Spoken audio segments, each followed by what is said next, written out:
policeman with an assault rifle out. There's a dog out as well. Looks like they're on the steps of the building up here. So we're gonna walk by.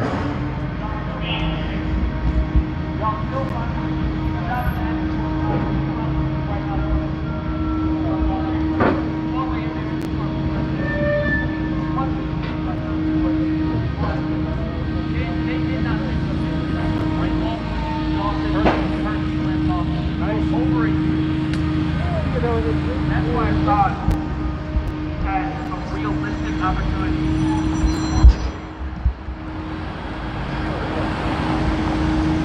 It wasn't because of most people in the ballot box that probably got thrown away. It wasn't because of some lever you pulled on a voting machine that probably got switched the moment you turned around because you were registered as an independent. It was because you fought and you persisted and reminded them, hey, we got all day, and y'all are a little bit older than we got Badge number, sir? You said 4302. 4302. That revelation this morning is why I was in tears. We couldn't even leave. We don't even know what to do right now. We know we have to continue to fight tomorrow because press freedoms are still in jeopardy. Who's on the phone to command center? But at least for the time being, our press freedoms and Julian Assange is finally, for the first time in my entire adult life, finally looking like we got a victory. This is how we get Medicare for all. By doing what the Action for Assange crew and those before them did for Julian Assange. By forming worldwide coalitions and organizing in city to city, state to state, country to country, house to house. I don't give a damn if you're at a bar with your friends. There's always a time to educate. Yes. There's always a time to organize. Yes. There's always a time to bring more people into the fold. We're fighting for everyone's health care, even the ones we disagree with, even the ones we fight every day. I want everyone to be healthy. Because when I argue with you, I want no excuses for why you're getting your ass handed to you. I want everybody to be healthy, goddammit. Everybody out here deserves health care. Even, you know what? I'm not mad that Congress has health care. They deserve that. A human right is indistinguishable from your occupation. It don't matter. The problem is that you dare to have health care on our dollar and then tell us you can't fight for it even though we paid you to fight for it. That's all I'm saying. I'm not mad at you for having health care. I'm mad at you for not being pissed that we don't have health care. But that's fine though. It's cool. It's alright. We'll keep showing up at your offices. Yes. We'll keep live streaming. Yes. We'll keep getting Franco to tag you and then having all the Young Turks randomly respond. Yes. Franco apparently is the coolest guy on the block and everybody wants his approval. Shout out to Franco. He back there wrapped up. There you go right there. Shout out to Franco. We meant to invite you to the stream yesterday, bro. We all thought we invited you, so nobody invited you. Our bad. It's all good. But dead serious, keep tagging them on Twitter because they're looking. They're responding. Somebody reached out to me yesterday. They tagged Rashida Tlaib on Instagram. Rashida Tlaib, because of what happened with the fraud squad. Rashida Tlaib looked at every single post, calling them out. They're watching because they know yesterday exposed everybody. Everybody. Some people didn't like what they saw, but on this side, I love what I saw. I saw the people who have been sticking to truth, to honesty, to objectivity, to facts. They were finally vindicated yesterday. And they're still out here fighting. And after we celebrate Assange's victory later on today, tomorrow we could put our boots back on, as old high guy Steve would say, and we get back to work. Yes. We get back to streaming. We get back to writing. You find the next journalist who's being persecuted, because I promise you they're out there right now, and they don't have the platform that Assange has. You find them. It doesn't matter if they're conservative or liberal, progressive or libertarian socialism or anarcho-Bidenist, whatever the hell they want to call themselves. You find them and you go fight for them like you fought for Julian Assange, like you fought for Chelsea Manning, like you're fighting for Medicare for all, regardless of their party, regardless of their occupation. Okay. We're getting a warning here, guys. But either way, we're still fighting for y'all's health care, Mr. Police Officers. Y'all got a job to do, and we got a job to do too. Thank you all for doing your job. Give yourselves a hand, please. If you're not streaming, we'll shake you straight, guys. But give yourselves a hand, seriously. We all have a job to do, and this is our job. Everybody can afford to fight. Everybody doesn't have the health. Literally doesn't have the health to fight. Everybody doesn't have the time to fight. Hey, we ain't got no $2,000 checks. Not everybody can afford to get here. But those who have made this their job by dedicating their free time, going into debt to fight this fight, listen, you're finally starting to see the tangible gains. Now, we expose those who have co-opted our fight, work of organizing, not mobilizing. I know mobilizing is good, but that's temporary. We don't need just mobilization. We need organization permanently. So we never have to worry about this happening to the point where it's so far out of our hands that they can laugh in our face and vote for a warmongering sociopath that denies people health care in the middle of a pandemic. We got to organize so this fight never has to be fought. Thank you all so much for being here. Make sure y'all go subscribe to the MCSC Network and the Convo Couch. Make sure y'all go subscribe to Frank and Nonsense, the Action Correspondence today. Go subscribe to everyone. 16 police officers here. There's a Capitol building. They're out here covering the fight that we are fighting, and that in and of itself is enough to watch them and support that independent media. Always remember, people, more than anything else, find your balance. Peace.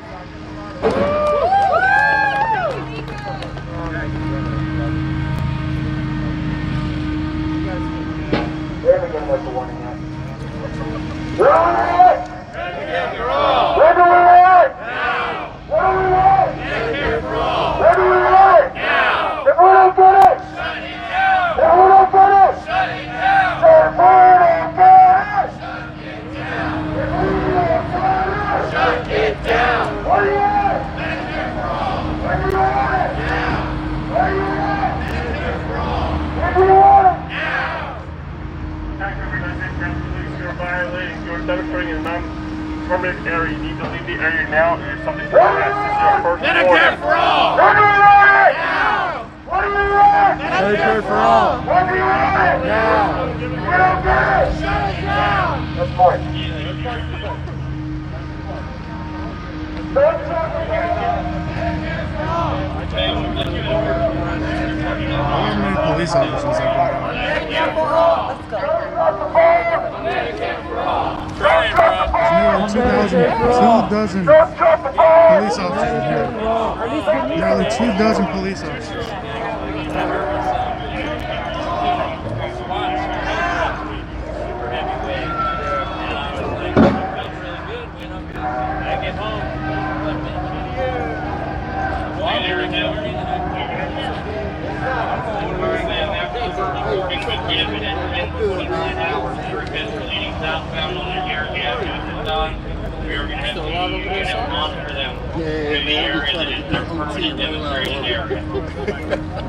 It's not bad. You can come at that floor. We miss it. I wouldn't mind coming back.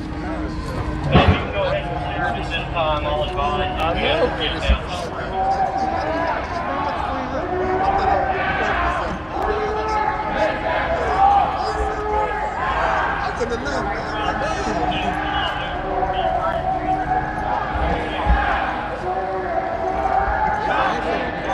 Oh yeah?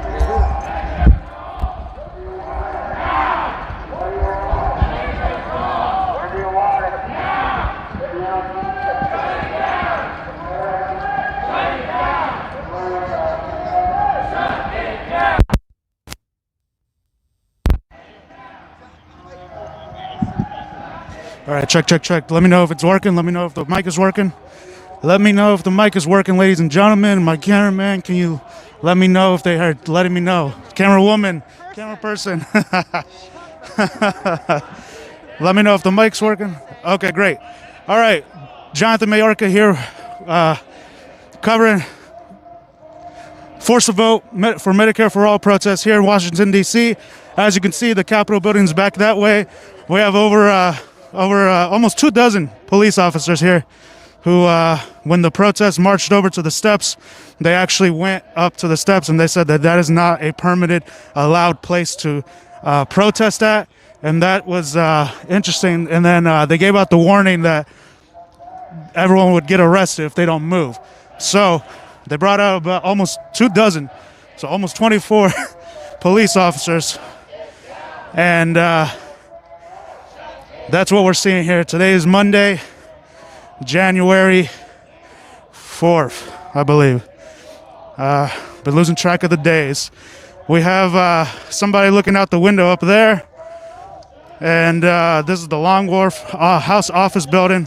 Police officers are out here with a dog. You can see here, there's a canine out. These dogs are cute, but can be aggressive. And so now the protesters decided to stop here at these steps where they were last time. And police have followed the protest. If you see here behind me, all these police officers. This is about 12 police officers here. And here we are in front of the Long Wharf House Building. And we see some representatives, or they could be congressional staff up there in the window. I don't know if you can zoom in on that.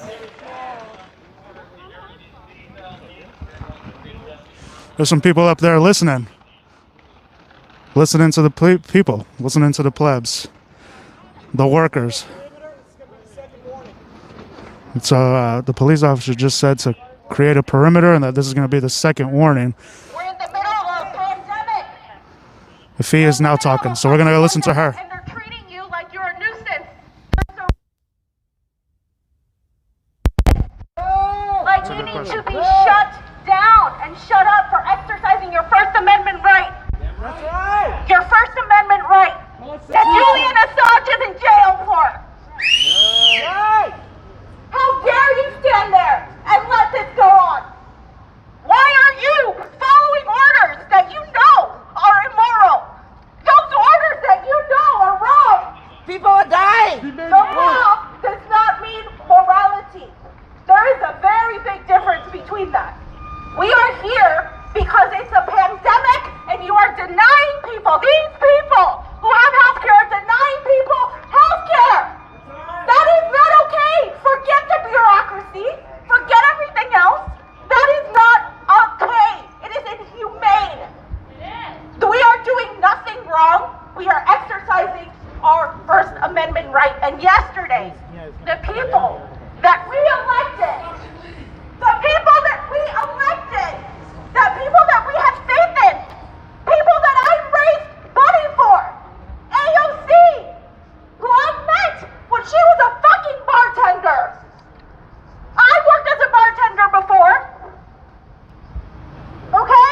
And I know what it's like. I'm not going to forget. I would never forget if I were ever in Congress what that means. My career is not more important than doing the right thing. And yesterday, they sold you all out while we were out here in the freezing cold protesting. That's what they did. Stop with the excuses. They literally had a choice to abstain the second time and force a second vote roll call. And they didn't do it. They didn't use their leverage. They sold you out. They were the ones we were supposed to be relying on, and they sold you out. I need to repeat that because people are still making excuses, saying, how dare you talk to our allies like that? I don't call those people my allies. There is no justification. And the fact that you all got the fraud squad trending is amazing. I gotta give you a round of applause for that. People were mocking you, all of us. They were mocking, saying, you're not organizing. What is this? This isn't real. This is real organizing. It's not pushing papers. It's not simply saying, oh, we're gonna wait for the right moment. It's not simply saying, we're gonna wait till we have the right committee. That's not real organizing. This is it. And you made that second warning. You are demonstrating in a non-permitted area. You need to stop demonstrating in the area or you're subject to arrest. You're exposing people, and this is why they want to shut our voices down. Because we are making a difference. And the people that make a difference are the people that they want to shut up. Just look at what Julian Assange is going through. I want to commend and be happy on that victory, but let me remind us too that the UK judge literally validated every single thing that our government was accusing him of. He had no journalistic protections whatsoever. We still have to fight for that. So thank you all so much for everything you've done, and I appreciate every single one of you. You need to cease immediately and move out of the area. Medicare for all. What do you want? Now. What do you want? Medicare for all. Now. Can I have your badge number, sir? He's filming. What's his badge number? Officer, what's your badge number? Are you the chief, Officer Cooper? Lieutenant Cooper, sir. This department is United States Capitol Police. Thank you. If we don't get it. If we don't get it.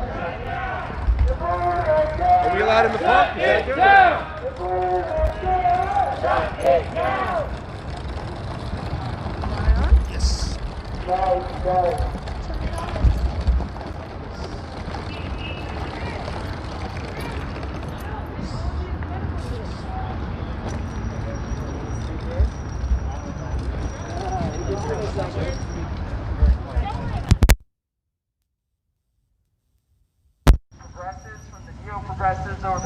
Okay, so the police gave 3 warnings. There was one police officer, I don't know if you saw it, but he was filming everybody. He was taking pictures and filming for everybody. They gave 3 warnings. This is the permitted area that I think this is the closest that they could get to these offices, so that's why they got this building. It looks like there's no permits allowed in the buildings over here. Craig Pasajardula here walking down the street after just talking to the police. I tried asking the officers his badge number because it's good to know the badge numbers because then you can trace down which cop is doing what, or who gave the order for officer 42069 to badge number 42069 to record us, right? Like who gave that order? So then there's literally about almost over 24 police officers behind us now, and now they're leaving. So now this is a non-permit. This is a permit area, so we're good to be here. You see all these police here. They're making a big show, just like they have been for Black Lives Matter protests. Now they're doing it for Medicare for All protests. You guys are seeing this, right? This is a Medicare for All protest. This is a Medicare. We want Medicare for all. They want Medicare for all. During a pandemic, it's the best time to fucking do it. It's the best time, and they're not giving it to you. So expect protests. Expect vandalization of houses. Expect vandalization of congressional members' houses, or people are in the House or the Senate. Expect that. So the permit thing is really annoying. So it's like, I still don't understand it. It's like, we pay for these buildings. You know what I'm saying? Like, we paid for these buildings. We're not allowed to be on the steps of these buildings as long as you're just protesting and not being violent. Like, you're not allowed to just yell on a megaphone and talk your talk and speak your speak. So we're going to listen to this gentleman, and we'll get back to you. Washington, D.C., Jonathan Mayorga.